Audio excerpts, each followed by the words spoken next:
నమస్తే. మనం అక్కన్న మాదనాల జీవితం గురించి చెప్పుకోవటం మొదలుపెట్టాం. ఇది రెండవ భాగం. ఇవాళ మనం తానిషా అబూ హసన్ కుతుబ్ షా గురించి కొంత చెప్పుకుందాం. గోల్కొండని పాలించిన వారిలో 6వ వాడు అబ్దుల్లా కుతుబ్ షా. 1626లో గద్దెక్కాడు. ఇతను 12వ ఏటనే సుల్తాన్ అయ్యి 46 ఏళ్ళు ఏలాడు. అయితే పేరుకు సుల్తాన్ అయినప్పటికీ ఆయన పాలన ఎప్పుడూ పట్టించుకోలేదు. మొదటి రోజుల్లో తల్లి హైద్ బక్షీ బేగం కాస్త గట్టి వ్యక్తిత్వం కలిగిన మనిషి కాబట్టి ఆమె చేత పగ్గాలు పెట్టి రాజ్యాన్ని నడిపింది. సుల్తాన్ మాత్రం ఎప్పుడు ఆడవాళ్ల సుఖాలు మరిగి రతి సౌఖ్యాలు తేలేవాడు. ప్రజలకి కనపడింది చాలా తక్కువ. అసలు కోట దాటేవాడు కాదు. ఇలాంటి సుల్తాన్కి గౌరవం ఎక్కడ లభిస్తుంది? కోటా బయట గొడవలే. అబ్దుల్లాకి 3 కూతుళ్ళు ఉన్నారు. మొదటి అల్లుడు సయ్యద్ అహ్మద్. ఇతనే హైద్ బక్షీ బేగం మరణం తర్వాత పెత్తనం చేస్తూ ఉన్నాడు. రెండవ అల్లుడు మహమ్మద్ సుల్తాన్. 3వ అమ్మాయికి పెళ్లి కుదిరింది. తీరా నికా వేళకి మొదటి అల్లుడికి ఈ కొత్త వరుడికి భేదాభిప్రాయాలు వచ్చాయి. మాట అనుకున్నారు. ఈ పెళ్లి జరిగితేనా నేను ఊరుకోనని పెద్దల్లుడు అలిగిల్లిపోయాడు. మామగారేమో పెద్దల్లుడిని సమర్థించి పెళ్లి ఆపేసి పెళ్లి కొడుకుని తరిమేశాడు. అయితే ఆ రోజు పెళ్లి కావాలనే పరిస్థితి ఉంది. అందుకని వరుడి కోసం రాజబంధువులు వెతకడం మొదలుపెట్టారు. అప్పుడు వారికి దొరికాడు ఈ అబూ హసన్, తర్వాత అబూ హసన్ తానిషా. అబూ హసన్ కుటుంబం బ్రతికి చెడ్డది. ప్రస్తుతం పేదరికంలో ఉన్నారు వాళ్ళు. అబూ హసన్కి ఆనాటి మత వేదాంతి కొత్తాల్ సాహెబ్ అనే ఆయన గురువు. అబూకి చిన్నప్పుడే ఆధ్యాత్మిక వాసన అంటి ఎప్పుడు కొత్తాల్ సాహెబ్ పాదాల దగ్గరే పడి ఉండేవాడు. కొట్టాలి మత విచక్షణ అంటూ ఏం లేదు. ఆయనకి అన్ని మతాల పట్ల సహనం ఉండేది. అదే అబూ హసన్ కూడా అలవడింది. అల్లాకి శివుడికి తేడా లేదు అతనికి.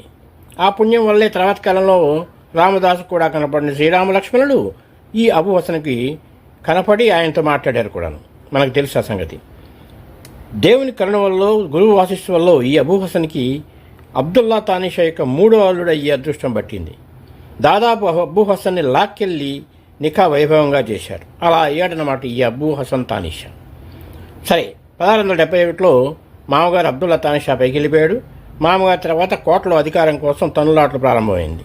పెద్దలుడు పెత్తనం అదైపోవడంతో అతనికి చుట్టూ శత్రువులు అయిపోయారు. అప్పుడు మనం చెప్పుకున్నటువంటి రాజబంధువులు ముజఫర్ ఖాను, మూసా ఖాను, వీళ్ళు వగైరా మనుషులంతా కూడా కుట్ర చేసి పెద్దళ్ళని ఖైదు చేశారు. మృదు స్వభావి, మన మాట వింటాడనుకునేటువంటి 3వ అల్లుడు అదే అబూ హసన్ని గద్దెక్కించారు. ఇది గద్దె ఎక్కిన అబూ హసన్ తానిషా గద్దె ఎక్కిన వైనం. ఇక గద్దె ఎక్కించింది మొదలు తమ హవా సాగించుకోవడానికి ఈ ముజఫర్ ఖాన్, మూసా ఖాను ఇద్దరు పెద్ద తలనొప్పి అయిపోయారు అబూ హసన్కి. వీళ్ళని ఎలా తొలగించుకోవాలో ఆయనకు అర్థం కాలేదు. తగిన సమయం కోసం చూస్తూ ఉన్నాడు. ఇది ఇప్పటిదాకా జరిగిన కథ. ఎప్పుడైతే అక్కన్న మాదన్నలనే బ్రాహ్మణ మేధావులు అబూ హసన్కి తారసపడ్డారో అప్పుడు ఆయనకి ఒక ఊరట దక్కింది. వీళ్ళ తెలివి వాడుకుంటే వాళ్ళిద్దరిని అదుపు చేయవచ్చని తానిషా అనుకున్నాడు. అక్కన్న మాదనలో ఆయన ఆశలు బొమ్ము చేయలేదు. తన కొడుకు తానిషాను మెప్పించి మంచి గౌరవం సంపాదించారని చెప్పి బానోజీ సంతోషపడ్డాడు. అయితే ఆయన మాత్రం గోల్కొండ రాలేదు, కానీ హనుమకొండలోనే ఉన్నాడు. ఒకనాడు తానిషా అక్కన్న మాతలను తన సముఖానికి పిలిపించుకుని రహస్య సమావేశం జరిపాడు. ఈ ముజఫర్ ఖాన్, మూసా ఖాన్ల ఆగడాలకు అడ్డుకట్ట వేయాలి, ఏదన్నా ఉపాయాన్ని ఆలోచించండి అన్నాడు ఈ అన్నదమ్ములతోటి. వారిద్దరి మధ్య మిత్రభేదం ఏర్పడిన నాడు వారి గొడవలో ఉంటారు కాబట్టి, మన జోలికి రారు కాబట్టి వాళ్ళకి ఏదన్నా ఒక వైరుధ్యం ఏర్పడేలాగా చూడటం మంచిదని మాదన్న చెప్పాడు. అప్పటి నుంచి తానిషా ఒకసారి ముజఫర్ మీద, ఒకసారి మూసా ఖాన్ మీద ప్రేమ ఎక్కువ ఉన్నట్టుగా ప్రవర్తించేవాడు. అప్పుడు తామే తానిషాకి దగ్గర వాళ్ళమని ఒకళ్ళు కొట్టుకుంటూ ఉండేవాళ్ళు. ఆ ప్రయత్నాల్లో వాళ్ళ అనుచరులు కూడా వీధుల్లో జగడాలు పెట్టుకోవడం మొదలుపెట్టారు. ఈలోగా ఈ ముజఫర్ ఖాన్, మూసా ఖాన్ వైపు ఉన్నటువంటి ఈ నవాబుల్ని, ప్రభువుల్ని, చిన్న జమీందారులని తానిషా వైపుకి తిప్పాడు మాదన్న. ఒకసారి దర్బార్లో తానిషా ఎదురే జగడానికి దిగారు ఈ ముజఫర్ ఖాను, మూసా ఖాను. మాదన్న సైగ చేయగానే భటులు ముజఫర్ ఖాన్, మూసా ఖాన్ ఇద్దరిని కూడా లాక్కెళ్ళి జైల్లో పడేశారు. తానిషా అమ్మయ్య అనుకున్నాడు. అప్పటికప్పుడే మాదన్నని ప్రధానమంత్రిగా, అక్కనుని సేనాధిపతిగా నియమించాడు తానిషా. వారి మేనరుడు, మనం భక్తి రామదాసుని పిలుచుకునేటువంటి కంచెల్ల గోపాలని భద్రాచలం తహసీల్దార్గా పెట్టేశాడు.